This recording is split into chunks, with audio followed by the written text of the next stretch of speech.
தினம்தோறும் விளக்கேற்ற நல்ல எண்ணெய் இதயம் நல்லெண்ணெய். தற்போது வந்துள்ள அண்மை செய்தி. சென்னையில் பாலியல் வன்கொடுமை செய்து கொலை செய்யப்பட்ட பீகார் பெண்ணின் உடலை போலீசார் கண்டுபிடித்து மீட்டுள்ளனர். சென்னை பெருங்குடி குப்பைக்கிடங்கில் இருந்து கொலை செய்யப்பட்ட பீகார் பெண்ணின் சடலம் மீட்கப்பட்டுள்ளது.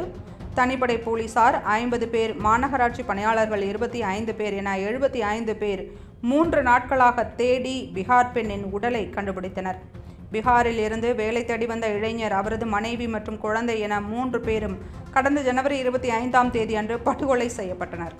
சென்னை தரமணி மத்திய பாலிடெக்னிக் கல்லூரிக்குள் வைத்து 3 பேரும் கொலை செய்யப்பட்ட நிலையில் போலீசார் விசாரணை நடத்தி வருகின்றனர். தற்போது வந்துள்ள அண்மை செய்தி. சென்னையில் பாலியல் வன்கொடுமை செய்து கொலை செய்யப்பட்ட பீகார் பெண்ணின் உடலை போலீசார் கண்டுபிடித்து மீட்டுள்ளனர். சென்னை பெருங்குடி குப்பைக்கிடங்கில் இருந்து கொலை செய்யப்பட்ட பீகார் பெண்ணின் சடலம் மீட்கப்பட்டுள்ளது. தனிப்படை போலீசார் 50 பேர், மாநகராட்சி பணியாளர்கள் 25 பேர் என 75 பேர் 3 நாட்களாக தேடி பீகார் பெண்ணின் உடலை கண்டுபிடித்தனர்.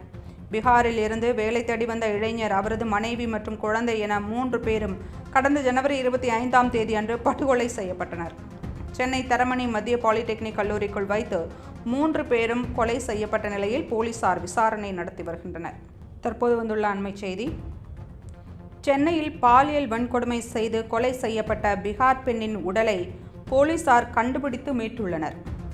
சென்னை பெருங்குடி குப்பைக்கிடங்கில் இருந்து கொலை செய்யப்பட்ட பீகார் பெண்ணின் சடலம் மீட்கப்பட்டுள்ளது.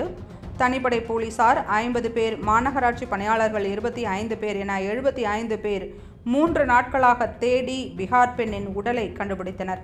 பீகாரில் இருந்து வேலை தேடி வந்த இளைஞர், அவரது மனைவி மற்றும் குழந்தை என 3 பேரும் கடந்த ஜனவரி 25ஆம் தேதி அன்று படுகொலை செய்யப்பட்டனர். சென்னை தரமணி மத்திய பாலிடெக்னிக் கல்லூரிக்குள் வைத்து 3 பேரும் கொலை செய்யப்பட்ட நிலையில் போலீசார் விசாரணை நடத்தி வருகின்றனர்.